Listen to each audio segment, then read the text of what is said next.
Hey guys, what is happening? At time of recording, it is 12:07 a.m. on the morning of August 9th, which means that we're back, finally, with Meta Mondays, baby. That's right, it's Monday. And that's not all. In addition to that, we've got the seasonal qualies coming this upcoming weekend. So if you are playing in the qualies yourself, this is also going to serve as a little bit of a guide. Later on in this video, I'll be talking about the lineup that I would bring and a couple of lineups that would make sense depending on what you're looking for. Although anything in tier 1 or even upper tier 2 is going to serve very well for you in the seasonal quality environment. Now, you guys know the drill by now. This is a tier list of my personally built decks of the highest performing archetypes and your best source for the most competitive decks in Runeterra. Now we have a particularly interesting week this time, as the new Elusive Cancer deck that I built it was like 2 weeks ago now, and you guys might remember this because I posted a video on it, is actually topping the charts at a ridiculous 58% win rate, above literally all the other, like even like Irelia Azir. It's absolutely bonkers, and it has been wreaking havoc. Truly a cancer on ranked ladder for the last week or two. So as always, if you want to check out or import any of these decks, head over. I put the link in the pinned comments to the site. It's all up to date, and you can from there go to any of these decks and import them straight into your builder. I just spent the last several hours, I mean, like you might notice that I'm recording these super late at night. That's because I spend a long time making sure these are all updated card for card, so you guys can have the most competitive list possible.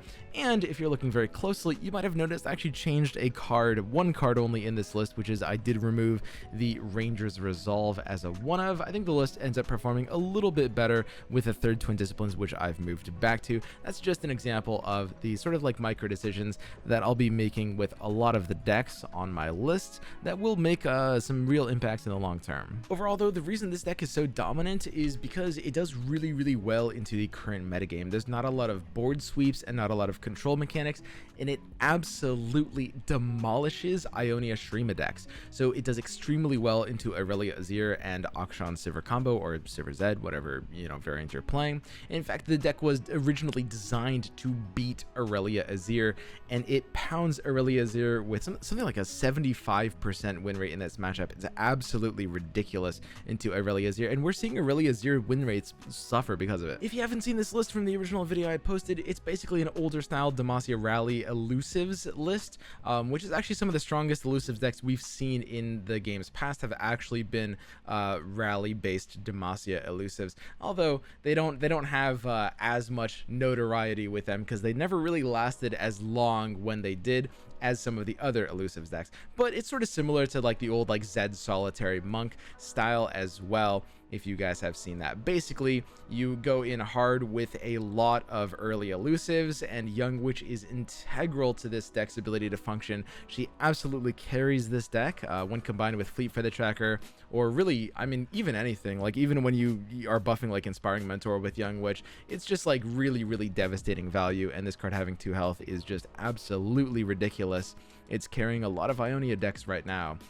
In this case, we're using even more Elusives with Ghost and Feyguide to make sure we're always getting it in for value off of our rallies. And the unsung hero of this list is actually Brightsteel Protector, which the barriers give the sort of like elusive or support archetype the defensive turns that it really needs, because support's usually kind of only active on the offensive turns. Overall, this deck does really well into most of the metagame right now, and if you're looking for counters, it does get countered by decks with sweepers. So that's stuff like Gangplank Sejuani, which we'll talk about later, and Shen Jarvan usually does a pretty good pretty good job into it as well. So super powerful deck, but it does have a few counters out there. All right, next up we've got Irelia Azir, and I'm gonna be honest, there's not much to talk about Irelia Azir. I mean, you guys know Irelia Azir. I know you know Irelia Azir. It's one of the most prolific decks on ladder. Everyone loves to hate Irelia Azir, and it's still a very powerful deck. Like I said, win rate suffering a little bit. It's down to like a 55% win rate at some of the higher levels, which is still really solid. But I ended up cutting the One of Field Musicians. That's pretty much the only change this deck has gone through in the last like week or two. The One of Field Musicians ended up not performing quite well enough, and we're back to the third Green Glade duo in its stead. Overall, this is a super easy deck to play in terms of its like, you know, skill floor. You can definitely do very well with this deck. It's a deck that I'd really recommend to like new players if you're just like getting into the game for the first time and you just want to play something pretty easy to climb to like a gold or plat. This is definitely one of the easiest decks to get you to that level. It does have a lot of complexity to play at a high level, but super basic to get in there. You just make sure you're spamming your blade dances after you've set up your Dais and your Azir, and you'll do super well. Next up in tier 1, we've got Akshan Sivir combo, and this one is actually merging Akshan with a one-of copy of Zed, and is loosely based off of JO1's version of this list. JO1, a fantastic deck builder. Definitely, like, usually when I look at a deck, I'll want to change more than a couple of cards, but usually when I look at like, yeah, a JO1 built deck, he and I see eye to eye on a lot of different deck building aspects, and I think my version only ended up like 2 or 3 cards different from his, which is usually like really small. Usually my versions of decks end up quite a bit different from a lot of other deck builders in the community. This one, pretty close. I'm a big fan of the 2 Akshan and 1 Zed ratioing.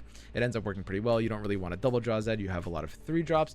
And in this case, the 1 Shadow Assassin helps kind of like fulfill the early game like pressure play. That's just like a powerful elusive that helps you not really run out of steam. Overall, this manages to be one of the top decks in the game still. Overall, the archetype has a little bit of a lower win rate. It's like 53-54% win rate total.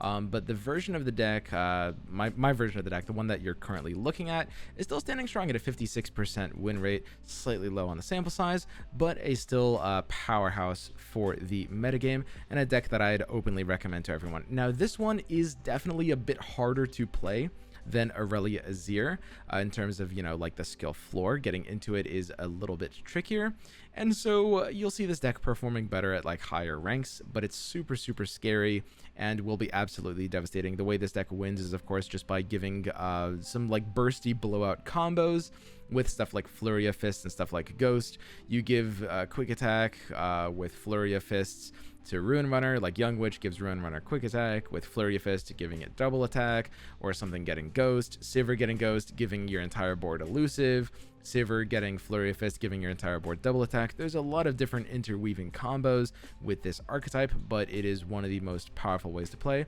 and the fact that it has so many flexible combos is what makes it a little bit more difficult to play than Irelia Azir overall. But yeah, basically, guys, it's the season of Ionia. I don't know if you guys might have noticed that the top 3 decks in the entire game right now are all running Ionia.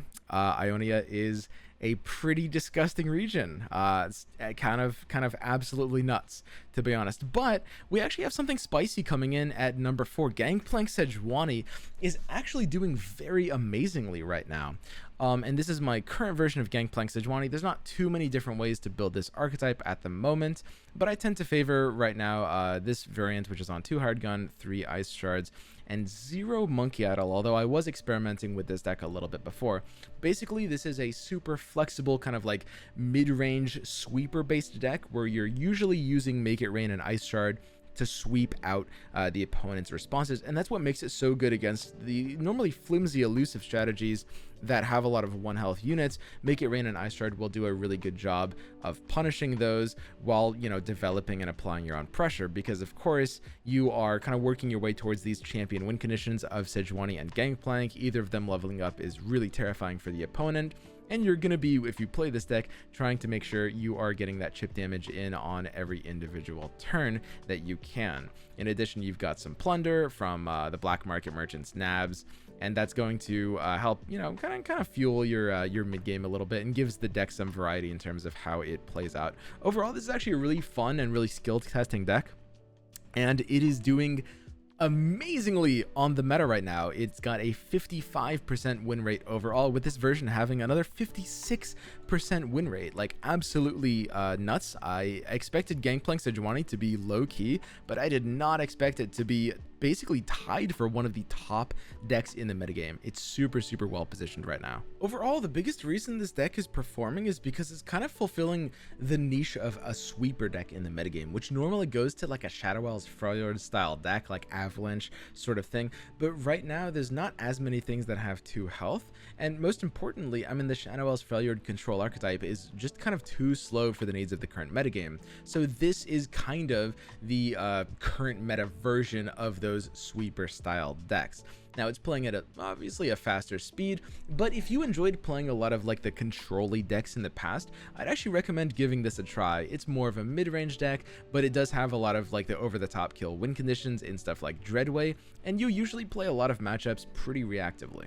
Then of course, finishing up, well, actually not quite finishing up tier 1 since there's 2 more decks, both aggro decks. This is standard Pirate Burn, again, my current version of Pirate Burn. Not too much has changed. I've just fiddled around with the ratios on some pretty minor things, but I did add in 1 Jack the Winner because Jack is actually really great in the mirrors. So overall, this is pretty much the most efficient ratioing you're going to find in the Pirate Burn archetype, and it is a very straightforward archetype. It's one of the easiest decks to play. Again, it's super easy to pick up for new players, and you're basically just going to be valuing Nexus damage, right? It's just a raw aggro deck. Sometimes you're going to be able to slow play it a little bit. You know, you can often like slow down the opponent's strategies with your Make It Rain, but for the most part, you are playing to level up Gangplank and just deal a ton of Nexus damage. Your Gangplank level is a bit more optional in this deck than the last deck, but in this case, when it levels, it will just win you the game on the spot, even though it'll often be leveling at a slower speed. And the nice thing about this deck is because it's running 3 Make It Rain, it can actually hold its own against the Lulu Zed Elusive deck. I think it's still a slightly unfavorable matchup.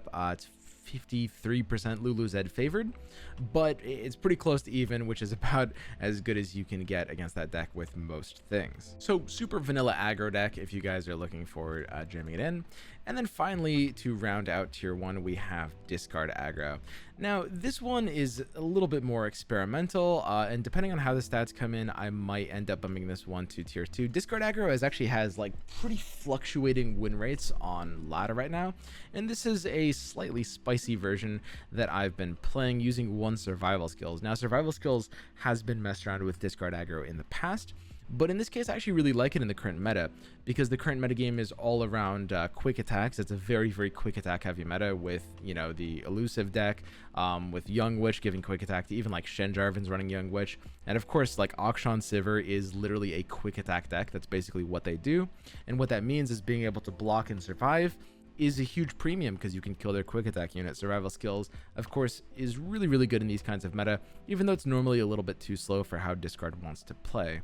In this case, Discard is pretty much what Discard normally is. It's a super swarm heavy low to the ground deck that's going to be winning off of either vomiting out its hand and leveling up Jinx, or getting some really efficient early crowd favorites.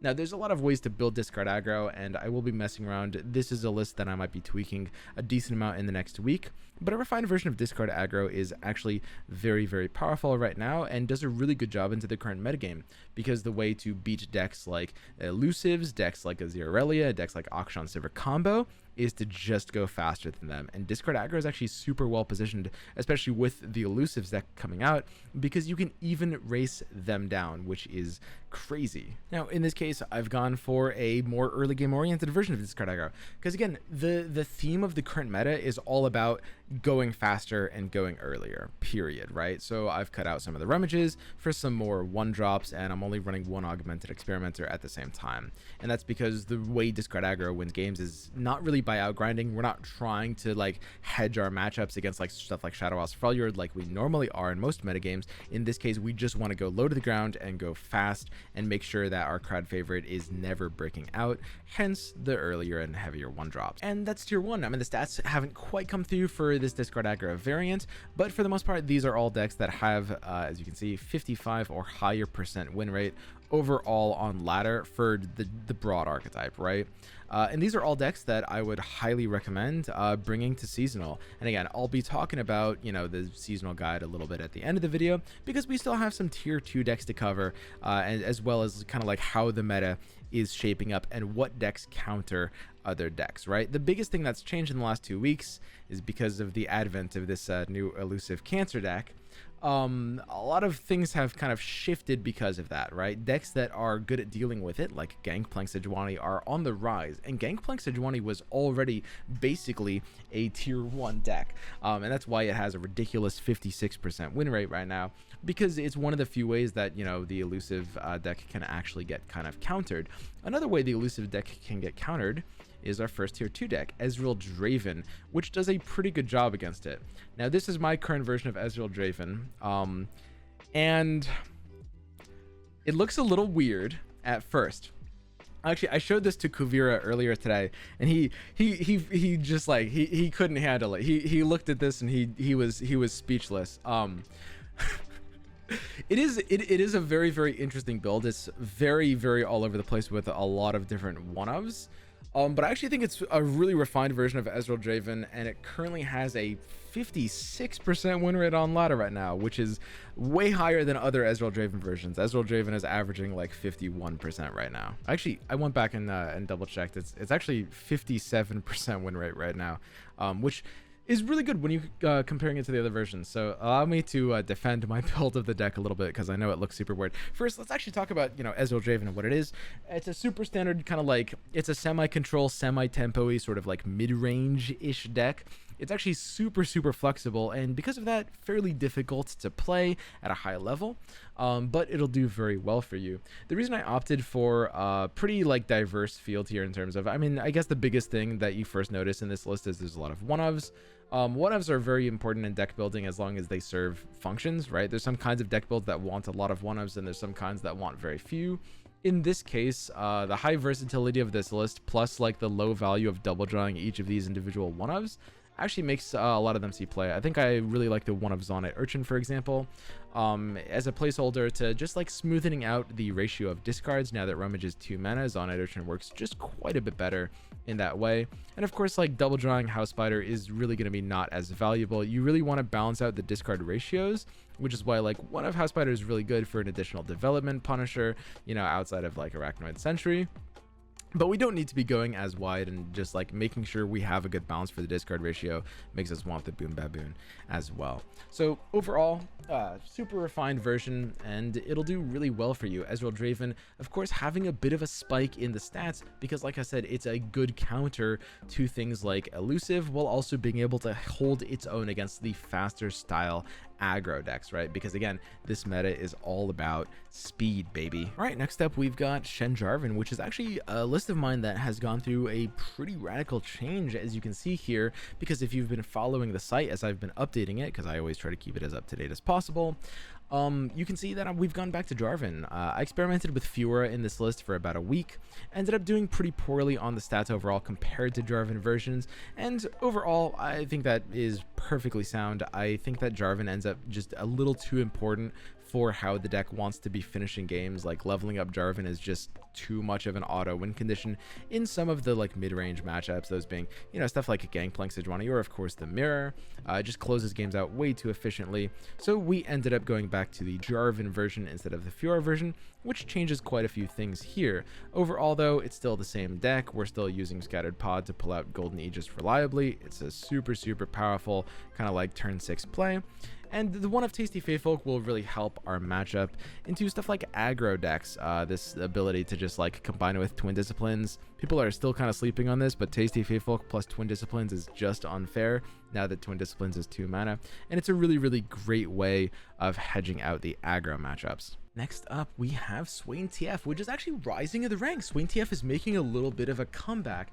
Now, it's most comparable to, of course, the full Bilgewater version with Gangplank Sejuani, where they have a very similar kind of playstyle. They're winning off of kind of like controlling the board with sweepers. In this case, we've got Make It Rain and blockers, and this one plays for a bit more of a controlling game plan. It's not really going for as much early pressure, and instead mostly just trying to set up a level up on Swain or a win condition with Leviathan, although still doing a pretty good amount of early pressure. This one also plays for, of course, you know, the signature Noxus control card, Ravenous Flock. And overall, it's very comparable. I think it ends up just performing a hair worse than the Gangplank Sejuani deck in the current metagame, but still a respectable high tier 2 deck. And again, this is another example of a deck that beats Elusives, and that's why Swain TF is coming back into the scene, because the Elusives deck has taken over, and Swain TF is a natural counter deck to that one. So if you're looking to counter Elusives, this is another deck you can do it with. In fact, you'll notice that if you're thinking about, you know, building a deck for the seasonals, you'll notice that you can bring TF Swain in addition to bringing Gangplank Sejuani. Look at that. Because, of course, under Champ Lock, the rules that the seasonal has, they're not using the same region combination, and they're not using any of the same champions. This one's TF Swain, that one's Gangplank Sejuani, and there are a great couple of decks to bring together, especially if you're trying to target down decks like the Elusive deck, right? Which is definitely going to be very present in the seasonals. And I know it's, you know, I'm giving you guys the secrets to counter my baby, but I mean, that's what this is about. I'm being as honest with you guys as possible, and it is a really, really well-positioned pair of decks. Again, we'll talk more about the seasonal lineups, but I thought I'd mention that here. Overall, super good, kind of like control-y, semi-sweeper style of deck that'll do really well into the current metagame. I'm actually thinking about bumping this one to the top of tier 2. It's really close in my book. All right, next up, we have Karma Ezreal. Now, keep in mind, all the tier 2 decks are doing pretty well on the stats. They're usually like upwards of 53%, not as amazing as the tier 1 decks. And Karma Ezreal Control falls into that pattern, although it's a little bit lower at lower ranks. Overall, the only adjustment I've made is adding an additional deep meditation over the scattered pod. It's a super standard kind of like full control archetype. You're just playing for the just like staying in the game, surviving with Eye of the Dragon with the Ezreal and Karma.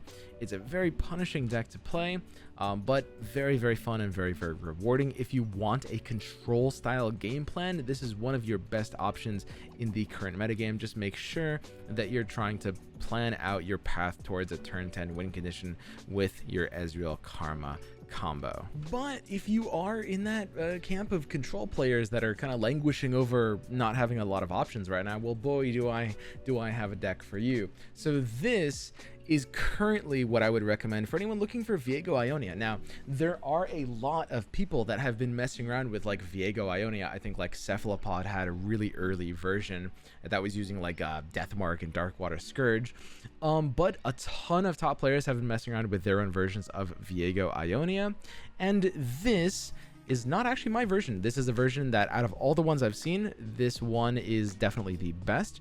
And this is based off of the version by Grandpa Roji, although it was edited by Manesia, and it's the version that I would openly recommend to everyone right now. It's performing the best, and I'll definitely make my own adjustments to it as I go. Normally, it's pretty uncommon for me to publish a list that wasn't made by myself. Like pretty much every list on my site is one that like is my personally built version of the archetype.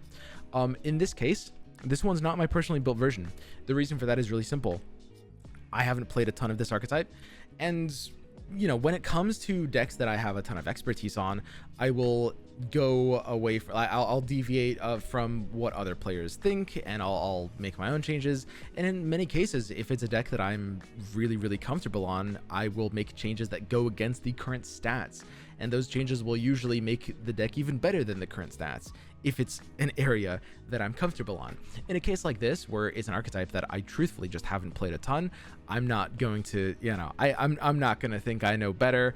I'm, in this case, very, very happy to say this is definitely the most refined version based on performances, based on my impression of this deck, and this is what I would recommend right now. So, this is effectively a control-y style deck that plays for a lot more of the Ionia sort of condition rather than, you know, trying to like sweep the board with Freljord cards or win with a more mid-range game plan that, you know, Viego Nasus or Thresh Nasus will have.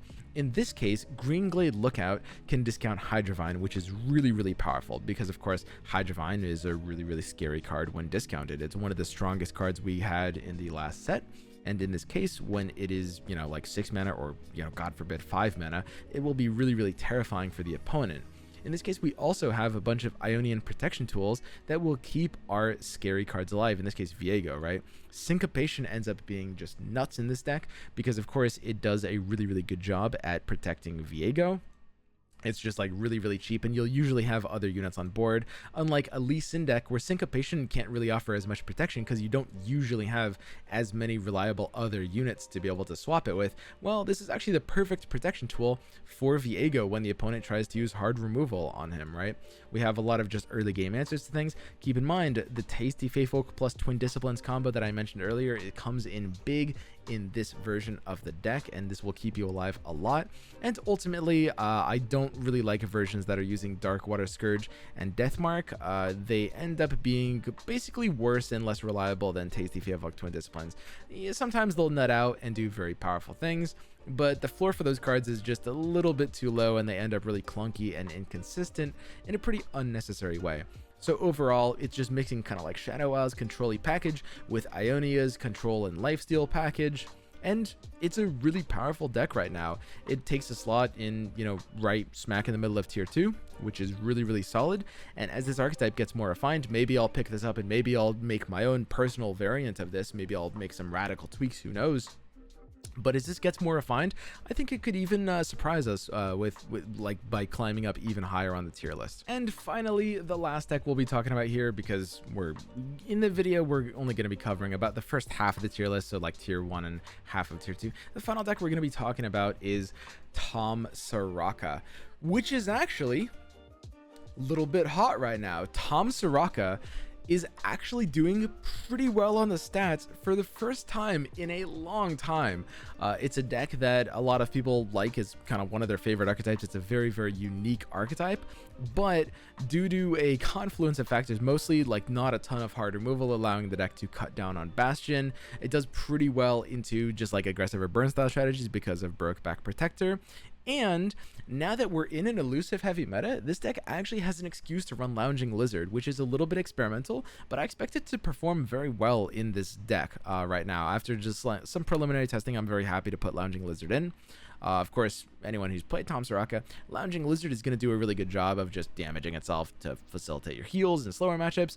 It's an elusive blocker. It's kind of everything you could really want in this deck, and it even allows us to cut down on Hush, because most of what you just want to Hush in this meta is elusives, so might as well just play the Lounging Lizard in that spot instead. Now, Tom Soraka ends up still being a little bit of a risky pick. It mostly does a good job of things trying to counter the current metagame, like it'll do well into stuff like Gangplank Sejuani, it'll do well into stuff like TF Swain, and it'll do well into a lot of just kind of like the slower, bulkier decks, but it definitely won't be as effective into aggro, and therefore it's definitely not going to be ahead of like mid tier 2 at the highest right now. But it actually had a spike of performance this last couple of weeks, so I'm pretty happy to bump it to mid tier 2 for the time being. And that's the tier list as it is. So if you guys want to check out any more of these updated lists, and keep in mind, even though I can't cover all of these in these videos, I have still updated all of these lists. So if you were using like, you know, LeBlanc Silver before, you can check out the site for any of these lists and get updated versions on literally any of them. And now let's talk about seasonal. Let's for any of you guys looking to get into the seasonal, let's talk about what decks you guys are gonna want to use, and like how to think about building a good lineup. So first things first, the most important thing when you're playing in tournaments or preparing a seasonal lineup in this case is to stick to decks that you are personally comfortable on, right? So, you know, I'll be talking about examples of lineups that are going to be good, but at the end of the day, the most important thing is to just play decks that you feel very familiar with, that you feel very capable with, and not to like, you know, fall into the trap of going for archetypes that are theoretically better, but you're just not really knowing how to play as well or as comfortably, right? Because comfort matters a lot, because so much of the complexity of card games is to play every matchup differently. Most of why you need to stick to archetypes that or decks that you're comfortable with is because if you've played a deck a lot, you know how to play all the different matchups, right? But it's really hard to learn all the different ways you have to play each and every different matchup of a deck that you're not as familiar with. Overall, the seasonal meta for the qualies is going to be pretty similar to the ladder meta, and you can't really get too fancy with like specific deck techs until the top 32, in which case there's a lot more room to get fancy and do more creative things. in this case, I would recommend sticking to decks that perform well on ladder, but trying to design the lineup using combinations of stuff like, these top like 10 or so decks that I went over in this video are probably going to do best depending on what you are personally comfortable on. The trick with lineup construction, the number one rule, is to make sure you're respecting your targets and your ban. So just make sure that your decks have cohesive matchup tables that are similarly dominant into some decks in the expected field, and make sure your ban is protecting all of the decks that are vulnerable to it, right? You want to design your decks around having like one singular weakness, so that you can just ban out that weakness so that you're playing more for your deck's strengths. So the first lineup that I'll recommend is actually a really standard lineup of my Elusive deck combined with either Ionia, Shurima of either kind, either Irelia Azir or Akshan Sivir, whichever one you're more comfortable with, combined with probably Pirate Burn, although maybe discard aggro if you're very comfortable with that. Those three decks, and again, there's some flexible slots there, but they'll do really well, and they're all kind of vulnerable to the same stuff. Depending on whether you've chosen Irelia Azir or Akshan Sivir combo, can be a little bit different, but for the most part, you're protecting your Elusive deck and your Pirate Burn deck, or your Elusive deck and your discard aggro deck, with a ban on stuff like Gangplank Sejuani, that's going to be sweeper heavy, or anyone who happens to be bringing some kinds of like Shadow Isles like semi-control deck, right? You're going to be able to ban something and help all of your aggro decks get through, right? Now, alternatively, you can bring decks that are trying to target elusives. As I mentioned earlier, Gangplank Sejuani plus Swain TF plus a third deck geared towards trying to beat aggro decks or beat board-based decks will do pretty well. You can make it one of a few things. Ezreal Draven is a pretty decent option because Ezreal Draven does pretty well against the same things. It does pretty well against elusive. So bam, there's another example lineup, right? Again, that's Gangplank Sejuani, Swain TF, and Ezreal Draven would be a decent example lineup. All three of those do well into elusives. They do well into a lot of the same kinds of things that are like playing early and for the board. Not necessarily like super aggro decks, like they'll all probably be a little bit vulnerable to something like Pirate Burn, but you'll often be able to have a ban that covers all of their weaknesses as well. So yeah, pretty much I would recommend sticking to, if you're going for aggro, it's usually a better idea to stick to, it doesn't have to be triple aggro, but it's usually a bad idea to stick a control deck in an aggro lineup, right? Like if you're bringing aggro, you can bring something like Pirate Burn or elusives, and then you can combine that with a deck that's quick, but you know, maybe you wouldn't call a Irelia Azir an aggro deck, or maybe it's more of a combo deck. But you'd want it to be pretty similarly speeded, right? And if your lineup wants to do something like beating down an elusive deck or beating down aggro, then you're gonna want your decks geared towards that purpose as well. So really just, you know, think about what you're comfortable with, think about what decks you want to try to beat, and make sure that you have a lineup that across the board, for the most part, if you're really planning on doing well, you want a lineup that is beating two of the most common decks you expect to see. So all three of your decks should be even or favored against. It's okay if some of them are even, but even or favored against two of the expected decks that you expect to see a lot of. That's 6 different matchup tables, by the way. That's, you know, because all three of your decks have to be even or favored against 2 different decks each. So that's 6 different even or favorables. But if you can do that and you can protect your decks with a ban, then you're going to have a really, really solid lineup and have great odds of qualifying through the seasonals. Unfortunately, I cannot participate in the seasonals myself because I am going to be casting in the seasonals like always. But I highly recommend taking some of the decks here. I think, as always, I mean, pretty much every single time we do this in seasonals, there's always a bunch of people that qualify with these decks. And hopefully, you guys will be able to do well. I plan on living vicariously through you guys, if I'm being perfectly honest. Like, I can't play in the seasonals myself, but damn it if I'm not gonna have some of my decks make it through. So that's the quick and short kind of like seasonal guide. For the most part, don't get too fancy, just stick to good decks and make sure that you're sticking to what you know. Any deck in the top like 10 or so of this list will do super well for you. All right, so I will see you guys next time. It's good to be back doing these Meta Mondays, man. Don't count on it next Monday. I know you won't. And yeah, I'm sorry for ruining the ladder again with another elusive deck. All right, bye.